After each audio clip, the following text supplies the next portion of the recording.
Good morning students, class 9। आज आपका फिर रशियन रिवॉल्यूशन का जो नेक्स्ट टॉपिक है वो आपको women role in the February revolution. Women का जो रोल था रशियन रिवॉल्यूशन में, स्पेशली द फेब्रुअरी रिवॉल्यूशन में, उसे मैं एक्सप्लेन करने वाला हूँ। इससे पहले मैं थोड़ा सा बता दूं आपको, जो फेब्रुअरी रिवॉल्यूशन हुआ, अल्टीमेटली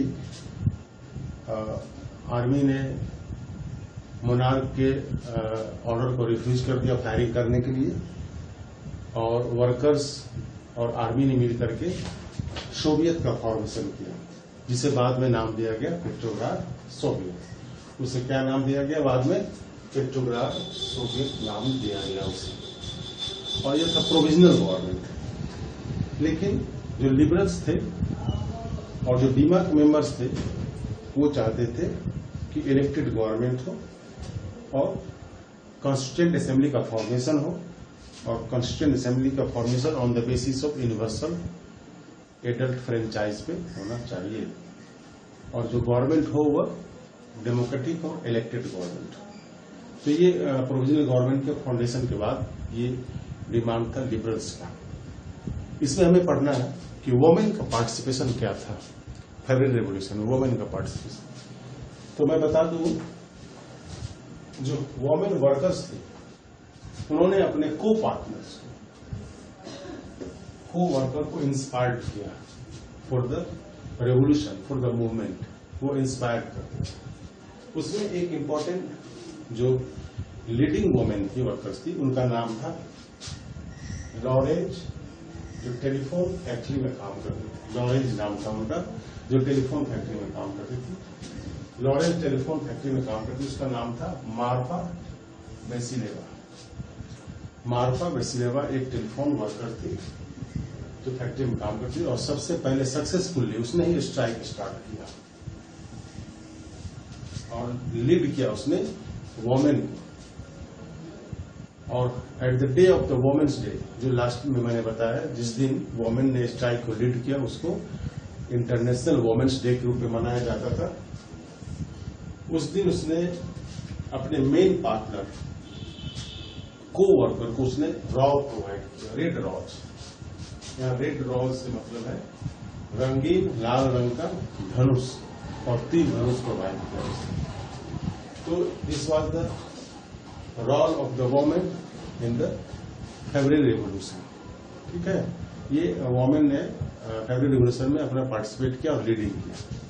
अब इसके आगे का जो टॉपिक आपका है आफ्टर फेब्रुअरी रिवॉल्यूशन, फरवरी के बाद जो इंसिडेंट हुए उसके बारे में हमें पढ़ना है, फेब्रुअरी रिवॉल्यूशन।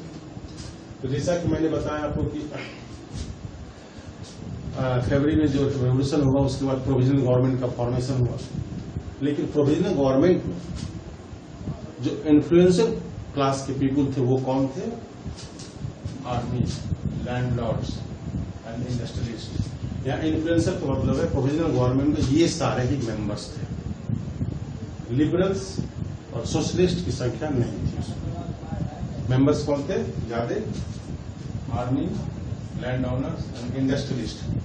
ये army, land owners and industrialist were the influencer in the provisional government. जो सोशलिस्ट एंड लिबरल्स, इनका डिमांड था elected government. The socialist and the liberals wanted elected government. Same time रसिया में जो रेस्ट्रिक्शंस लगाए गए थे वो सारे रेस्ट्रिक्शंस हटा दिए गए। पूरे कंट्री में सोवियत, और जिसे आपने पेट्रोग्राड सोवियत कहा, उसको फाउंडेशन किया गया। ठीक है कि नहीं? और जितने भी पब्लिक मीटिंग होते थे और एसोसिएशन था, सब पर जो रेस्ट्रिक्शंस लगाए थे, मोनार्क ने जो रेस्ट्रिक्शंस लगाए थे, जार निकोलस ने जो रेस्ट्रिक्शंस लगाए थे, उस रेस्ट्रिक्शंस को हटा दिया गया और ऑल ओवर रसिया में पेट्रोग्राड सोवियत का फॉर्मेशन किया गया, सेटअप किया गया। तो अभी आपने देखा वोमेन का पार्टिसिपेशन। और आफ्टर फेब्रुअरी रिवॉल्यूशन उसमें आपने देखा पेट्रोग्राड सोवियत का फॉर्मेशन सभी जगह किया गया, और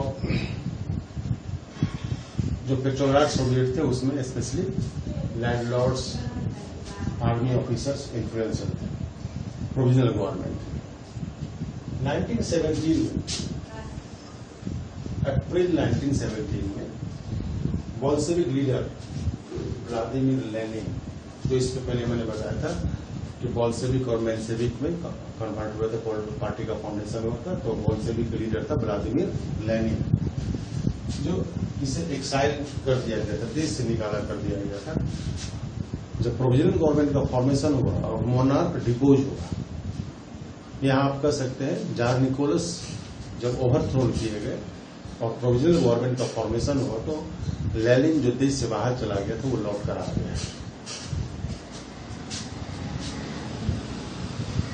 तो बोल्शेविक शुरू से, from the beginning, the Bolshevik totally oppose the war. शुरू से ही जो वर्ल्ड वार स्टार्ट हुआ तो उसमें रशियन में जो पार्टिसिपेंट था, तो शुरू से ही बोल्शेविक इसका अपोज कर रहे थे कि वार नहीं हो, और वो चाहते थे कि वार खत्म हो जाए।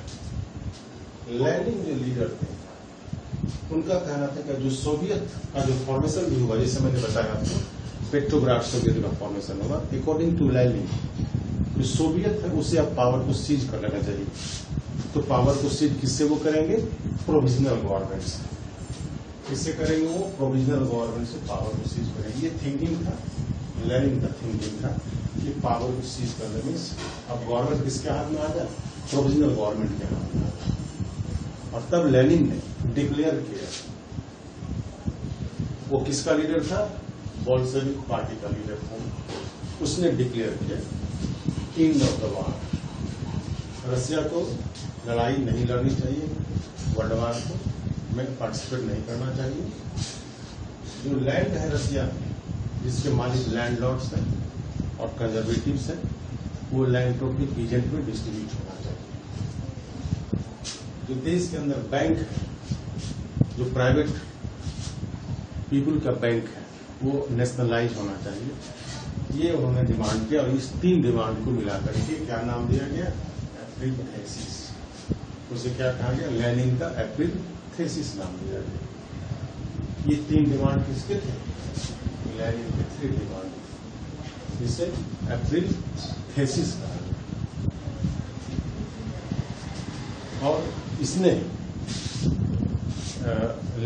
लेनिन ने बोल्शेविक का नाम बदल करके आपको कम्युनिस्ट करवाया।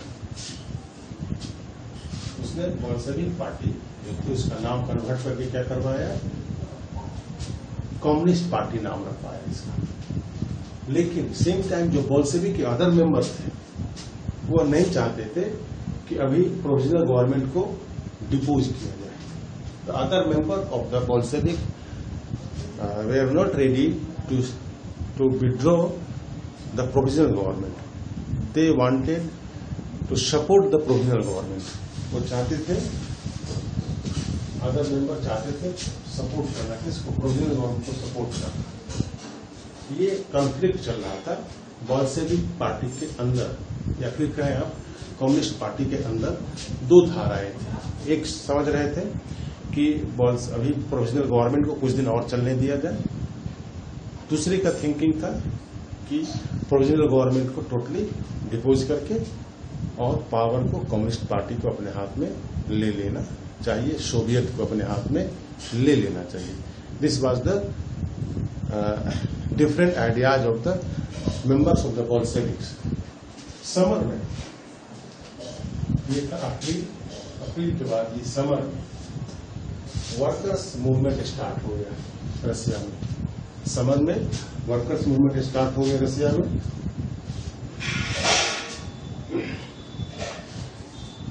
स्पेशली जो इंडस्ट्रियल एरियाज थे, जहां वहां पर फैक्ट्री कमेटी का फॉर्म किया जाने लगा। फैक्ट्री कमेटी का फॉर्मेशन किया जाने लगा।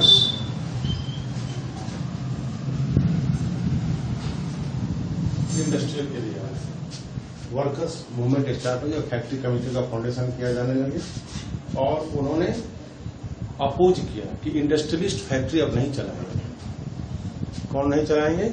इंडस्ट्रियलिस्ट फैक्ट्री अब नहीं चलाएंगे। उस पर उन्होंने क्वेश्चन किया कि ये फैक्ट्री अब चलाएंगे तो कौन चलाएंगे? वर्कर्स ही चलाएंगे और उसके ग्रुप के पीपल।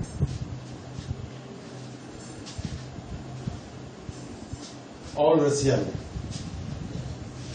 जैसे फैक्ट्री कमेटी का फॉर्मेशन किया गया और वो फैक्ट्री कमेटी क्वेश्चन करने लगे। एक क्वेश्चन वो कर रहे थे कि why the industrialist should run the factory. वो नहीं चाहते थे कि उनका क्वेश्चन था कि इंडस्ट्रियलिस्ट नहीं चलाएंगे, वर्कर्स चलाएंगे और वर्कर्स ही डोमिनेंट रहेंगे फैक्ट्री,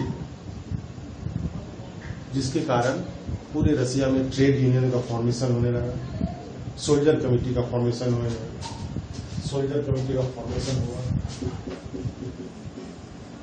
आर्मी में सोल्जर कमेटी का फॉर्मेशन हुआ और सेम टाइम 500 रिप्रेजेंटेटिव्स, लगभग 500 representatives all Russian Congress Soviet में भेजा गया। जब ये सोवियत में 500 रिप्रेजेंटेटिव को सेंड किया गया तो जो प्रोविजनल गवर्नमेंट थी, जिसमें मैंने आपको बताया था, प्रोविजनल गवर्नमेंट में कौन से डोमिनेट थे? Army officers, landlords and industrialist. इनको लगा कि अब जो सोवियत है और जो बोल्शेविक है वो पावर सीज करना चाह रही है और पावर को रिड्यूस करना चाह रही है, ठीक है। और उनको लगा कि बोल्शेविक पावरफुल होता चला जा रहा है। क्या हो रहा है? बोल्शेविक पावरफुल होता चला रहा है, जिसके कारण जो प्रोविजनल गवर्नमेंट थी उसने स्टर्न मेजर अपनाया, कठोर तरीका, और उन्होंने स्टार्ट कर दिया अरेस्टिंग करना। उन्होंने विरोध किया कि वर्कर्स फैक्ट्री नहीं चलाएंगे, अगर फैक्ट्री चलाएंगे तो इंडस्ट्रियलिस्ट ही चलाएंगे। और इसके अगेंस्ट उन्होंने क्या कि जितने भी बोल्शेविक लीडर्स थे उनको अरेस्ट करना स्टार्ट कर दिया। फैक्ट्री लेबर सभी जो लीडर्स थे सभी भागना शुरू कर दिए वहां से और छीपने लगे।